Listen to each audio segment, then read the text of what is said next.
This is City Pulse Newsmakers, a weekly look at the issues and the people behind them in Greater Lansing. Brought to you by City Pulse, Lansing's weekly alternative newspaper. And now, here's your host, City Pulse publisher, Burl Schwartz. Good morning, I'm Kyle Malin, filling in for Burl Schwartz today. I'm the editor of the MERS newsletter, and it's my pleasure to have as our guest today, Tony Conley, who just wrapped up a stint, 5-year stint, I believe, as the morning talk show host on 1320 WILS, Tony Conley Morning Show. Tony, thanks for joining us on the show today. I appreciate it. Well, Kyle, as many times as you were on my show, it's the least I can do. I appreciate you coming on when you did.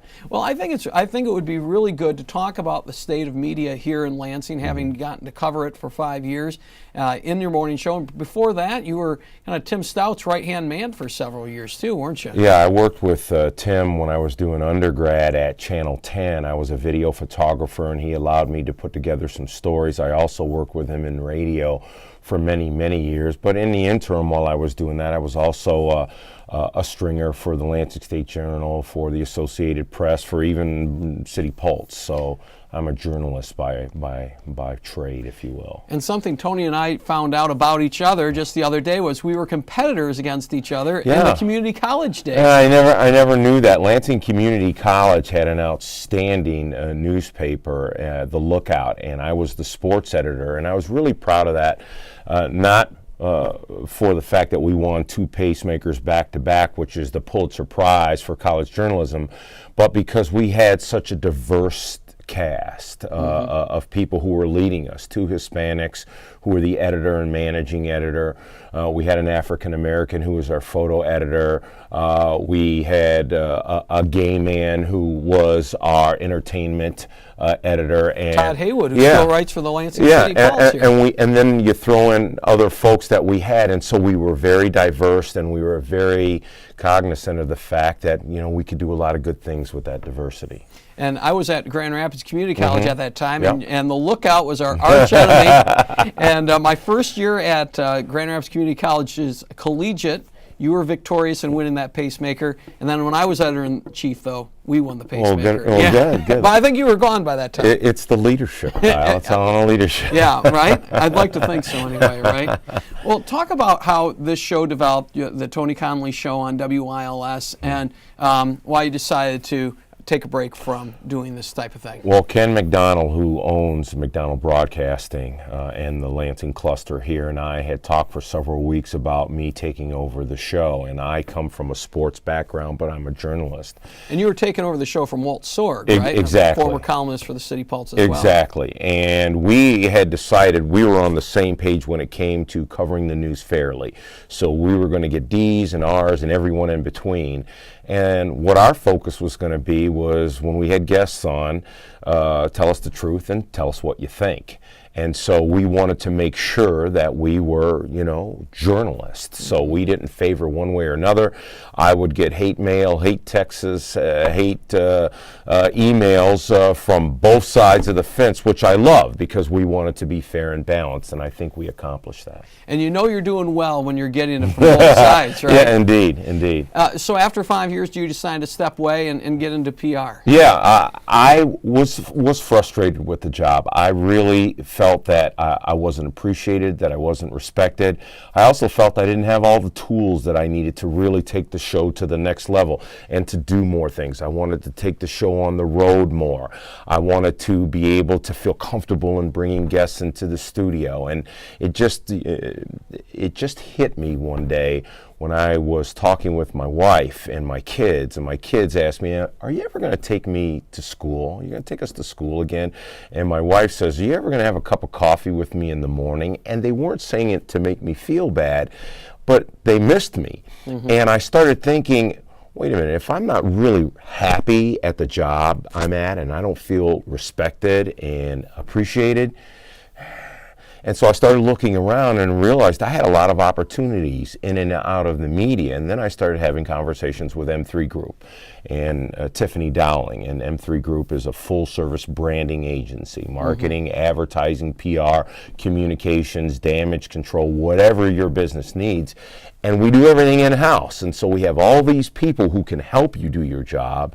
You have all these people who respect you and who will help you get to where you need to be as you're helping the company to get where it needs to be. And it was a perfect fit. And as I've been gone now for a month, I haven't missed it once. I haven't missed getting up early. I haven't missed being in the game, if you will. I'm still going to be doing writing as Tiffany's group, M3 Group, has 3 publications. I'm also going to be dabbling in some sports things, but my focus is going to be on my accounts and helping them grow their businesses. Now, you talked about how you didn't feel like you had the tools and the job as being a radio show host. Is that just a product of media in general right now, or is that specific to WILS and McDonald Broadcast? I think it was specific to WILS and their facilities and their equipment and the monetary allotments that they gave us. So it was mainly that. Okay, but this is a small town operation. Yep. And so, I mean, can you chalk some of it up to that? Well, maybe, but as you and I have talked about, if you go to some other radio shows and radio stations, they've got all the bells and whistles. They've got all the tools. And it's not so much having the shiny new car, but it's having all the tools that you need so you can go on the road and be reporting from the Mackinac Policy Center, so you can be at the auto show, so you can be at the Republican and Democratic conventions in the state. It's important. And more so than anything, you lay the foundation for relationships. So when you have these people come and talk to you, they trust you, that you're not going to necessarily beat them up, that you don't have a preconceived notion or motivation for what you're going to do. And it takes time to create that. And, you know, it's a big part of journalism. And they also don't want to feel blindsided as well. Yeah, you know? sure. And that's just kind of part of it. Yeah. And that's why I kind of wanted to get into kind of the state of journalism right now in the capital city, Lansing, just kind of in general here, because we have 3 television stations really that cover news when you count Fox 47 and WLNS and WILX. How do you think they're doing, along with the Journal, the Lansing City Pulse, and then the morning shows as well? How do you think the city is doing covering the news? Well, I think there's been a trickle-down effect that starts at the White House. That starts with the former United States senators that I dealt with, including Debbie Stabenow and Carl Levin. That includes Mayor Verge Bonero. There are some out there who don't want to give you easy access, who don't want to communicate about the stories that you want to communicate about, the challenges. And they dictate when you get to talk to them, what you get to talk to them about. Some will even deny you regular access, if any access at all. And I think that's trickled down here locally. Verge Bonero, I like the guy. I respect him. I think he's a good mayor.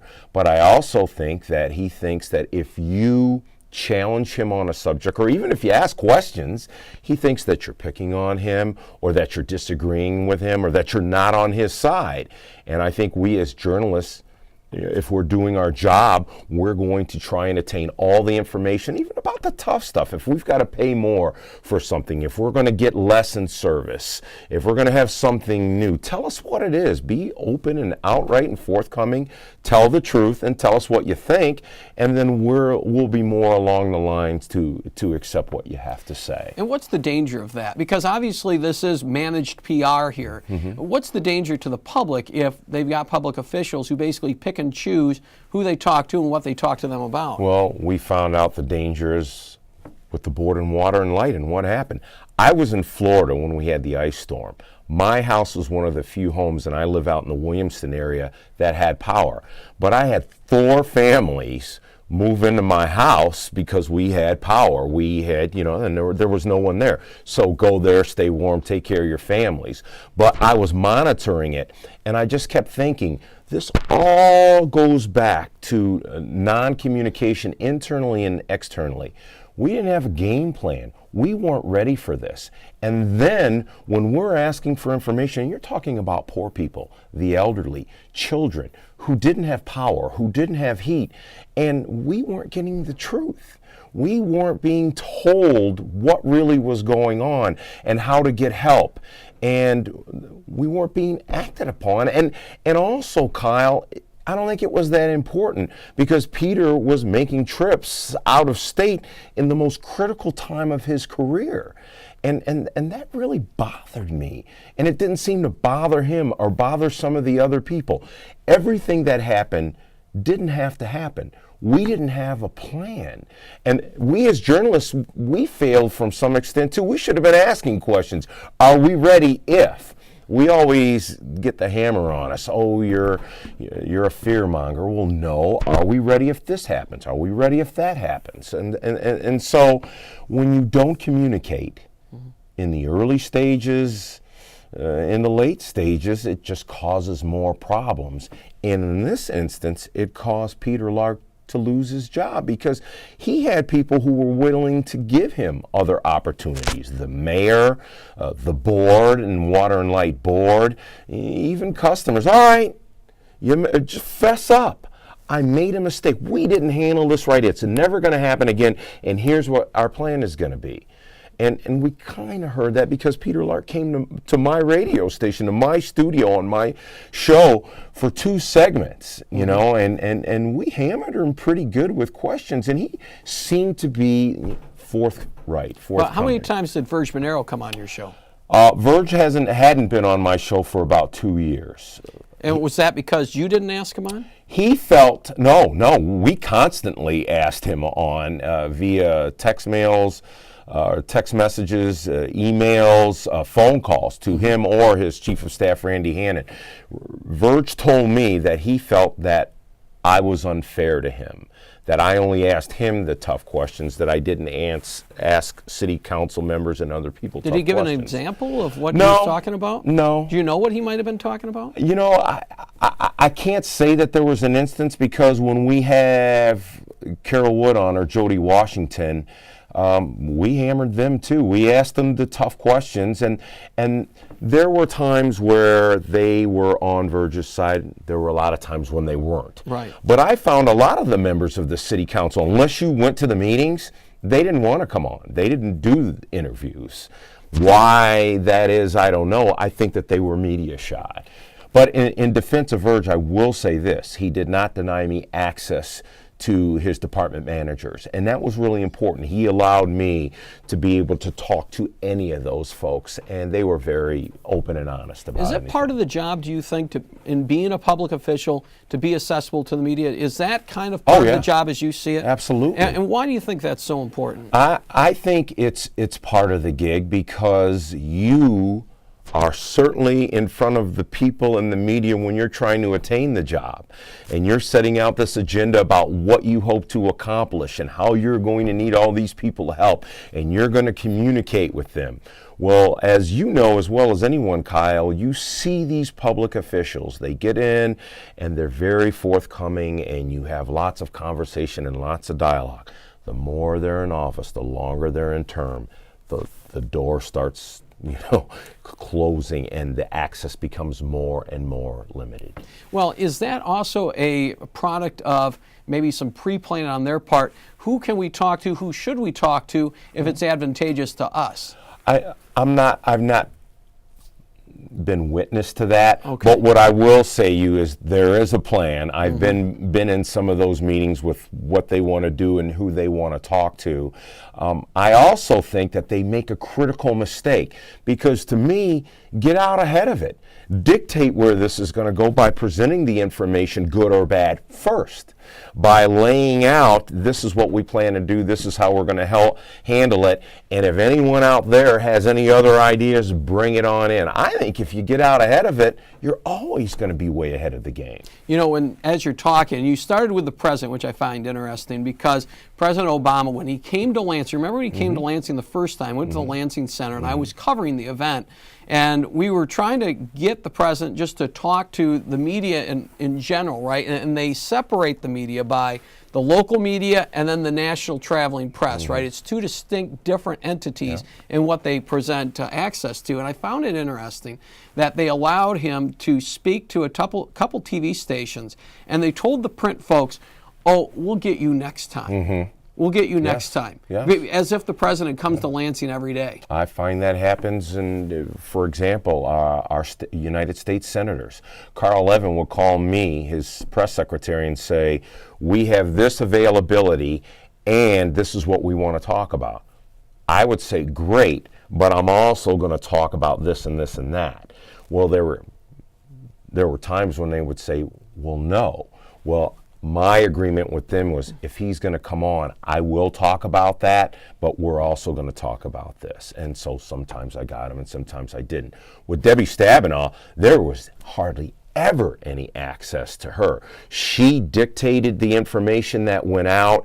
If you wanted to get a one-on-one with her, I remember I was chatting with her off the record for the opening of that new facility out at the airport, the import-export facility. And her aides were freaking out. I mean, they were swarming around me, and one guy grabbed me by the arm, didn't pull me away, but like touched me. And I said, relax, this is off the record, because I had interviewed Debbie Stabenow when I was with the Lookout at LCC. It's not like she's unfamiliar with the media. She gave me a half hour for that interview when she was, working in our state. But as they get higher up the food chain, and sometimes I think they're directed to do that. Other times I think that these new media and PR people who are relatively young, who aren't experienced, are keeping us away. Who are the best public officials as far as access from your experience? I would have to say locally, we're pretty lucky here, and I'm not picking on them just because they're Democrats. I think they're different kind of Democrats, but I would say Andy Shore, Nathan Triplett, Gretchen Whitmer, Sam Singh. I'll also put Mike Rogers in there. These were people that if I called them the day before, I got them the next day. And they would talk about anything, whatever it was. I like them too because they're smart. They're really smart people, and they've done their homework. And if they didn't know something, they'd say, I don't know. I can't remember that happening much. But I got access to them. Now, there were some other state representatives and state senators that I didn't get access to. Another good one is Rick Jones. A lot of people think that he's out in the media too much. Well, you can't be. Come on the show, answer the question. You're controlling the media because you're dictating how you are perceived. You get out ahead of it, you're the one controlling it, actually. How about Rick Snyder and Bill Schuette? Rick Snyder, when he started out, he was phenomenal. When he was running for office, he was on my show every other week. People thought we were crazy. I got letters, and he was the nerd, and people, why are you having him on? I'm going to have everyone who runs for office we have on because I want to hear what they have to say. And then he was just more intriguing. Here's a guy who's a bean counter. He wants to pay the bill. He wants to balance the budget. And all of a sudden, he's beating these people. And more people are wanting to hear from him, which allowed us to continue the access. Now, through his first term, we had a lot of access. It's been more limited now. They are holding him back now. They are dictating what goes out more. Case in point for my argument that as they've been in office more, they try to dictate what the media sees and hears. The other person you mentioned, Schuette. Awful. I get besieged by press releases from his office, but if you try to get him on, it's impossible. The only time he'll come on is if he wants to push his charity organization, and God bless him, we did allow him to do that. But if you want him to talk about something tough, it's almost impossible to get him. I remember I had a conversation off the record with him. I went to the economic policy conference that Northwood Institute put on. And he was there. He was the keynote speaker. And I went up to him. I gave him a card. I said, I'd love to have you on my show more. Love to hear from you more. And you would have thought, how dare you come up to me? He was kind of standoffish. And I hadn't had him on the show for a couple of years. And we're not tough. We're not Republican. We weren't Democrat. We weren't looking for anything. We just wanted to talk about the top stories of the day. What do you think and why? But it was a challenge with Mr. Schutte. Let's talk about sports now, because sports is a background. Obviously, got the Lugnuts hat. Yep. You're sporting the Lugnuts Want to hat. support my local team. The big entity in town, obviously, is Michigan State sports. How is Michigan State sports as far as contributing and helping the local media tell the story about what's going on there? I think that they do what they think is right. Let's take Tom Izzo. He's his own entity. He's not afraid of anything in his program. He's not afraid of any of his kids. He's not afraid of anything that happens, even if it's tough. He'll bring it up. He gets ahead of it. And after his press conferences that a lot of folks may see on the internet or whatever, he sits down at a table like this, and all of us reporters gather around and we just talk. He talks about anything. Now, Coach D'Antonio is a little bit tougher. John Lewandowski, who's the sports information director, is very protective of the football program. And do you get to talk to the players at all? Oh yeah, you do. Okay. There's access. Because there's some programs they don't even let you talk to players. The local access is probably as good or better than anywhere else. Okay. I think that Coach D'Antonio is a good guy, and he's going to dictate the terms, but eventually he'll talk to you. I think Michigan State University athletics is fair. Do you? Okay. Yeah. How about the university in general? Do you have any thoughts on how they do as far as dealing with the media? Now that's a little bit tougher. Yeah. There were many times I wanted to have Luanna Simon on. I think that we had her on a couple of times and we talked about some tough things, and I can't remember anything in particular. And I kind of pride myself on that because we weren't looking for an angle. It's the story, whether it's the number of students who are in default from student loans. Let's talk about it. Let's get out ahead of it. Very tough to get her. Department heads, they were very, very forthcoming. You could get them on the show. So and Luanna Simon is a different kind of president. She's awesome because socially she's very accessible.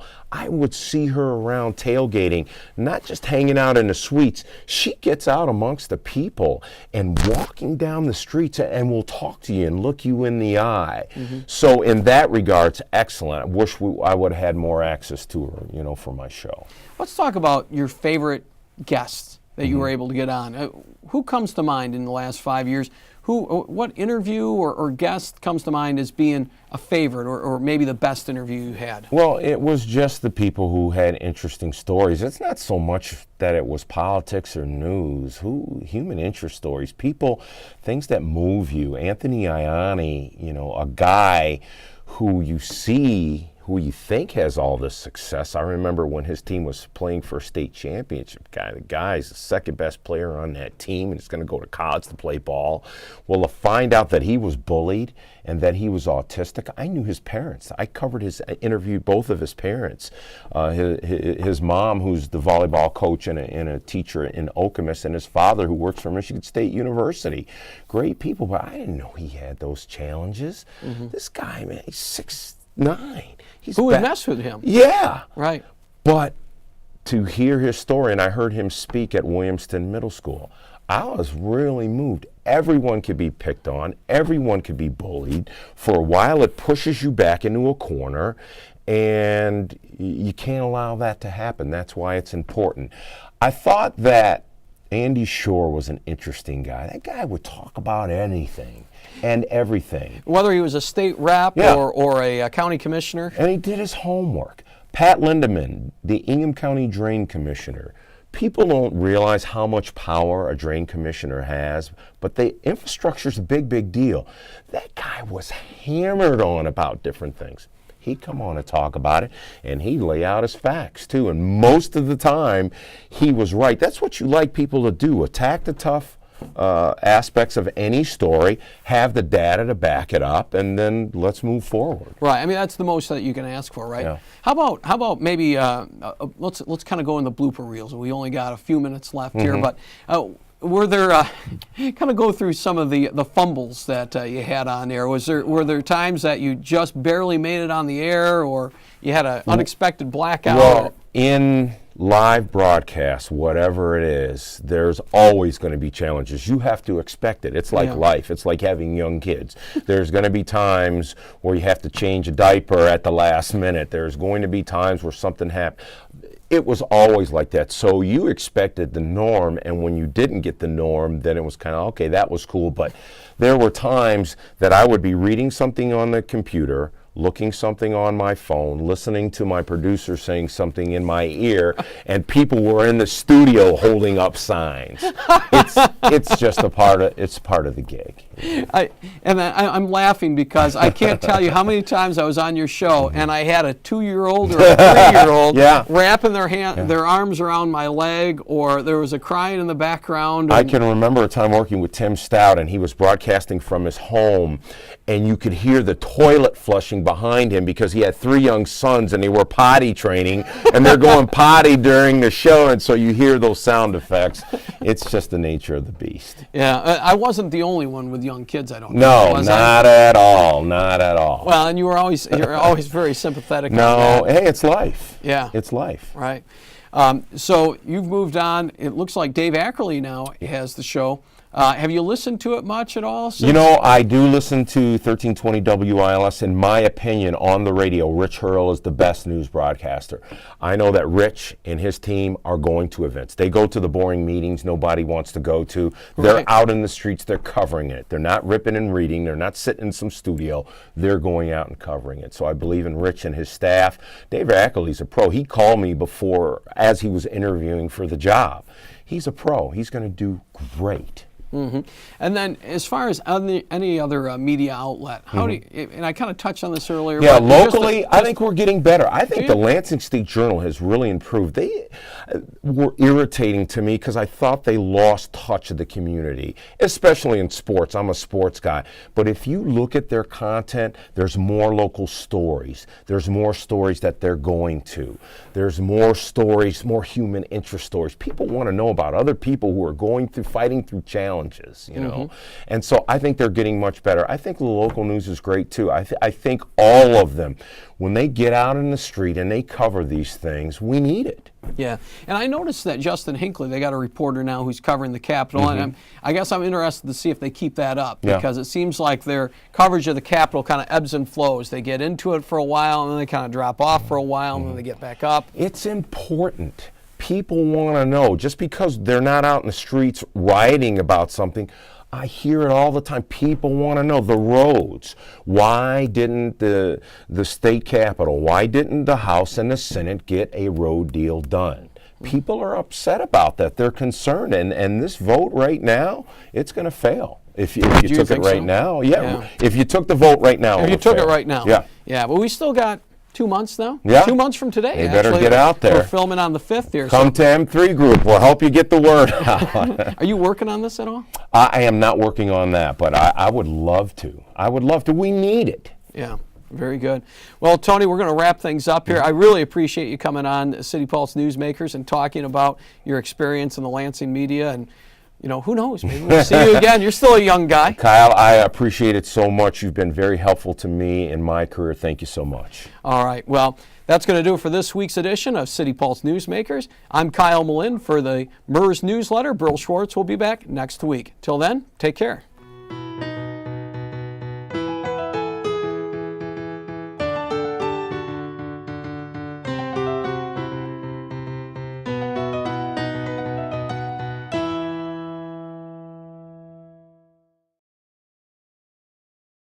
Hi, this is Chris Smith with Local Joe's.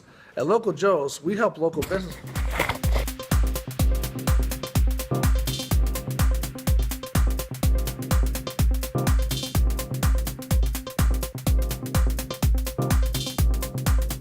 Hi, this is Chris Smith with Local Joe's.